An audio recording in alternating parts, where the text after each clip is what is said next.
Женскиот фудбалски прволигаш Кочани во рамките на 6-тото коло од првата женска фудбалска лига заработи пораз.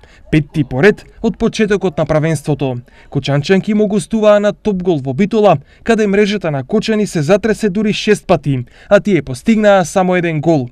Вториот представник од истокот, Каменица Саса, исто така беше поразена од Тиверија со 3:2. Драгон славеше над Речица со 3:0, Прилеп беше посилен од Атлетико со 5:1, а двоцифрена бројка на голови постигнаа и Статов, Нагостика и Љуботен со 0:16, Тетово, Нагостика и Борец со 0:10, а единствениот двоцифрен победник меѓу домакините беше АС Юнајтед со 19:0 против гостинската Плачковица. На табелата првите 5 позиции ги држат и Статов и Драгон со по 18 бодови, Топгол со 15 и АС Юнајтед и Тиверија со по 13. Каменица Саса е на 7-та позиција со 12 бодови, а Кочани е на 10-та со само 3.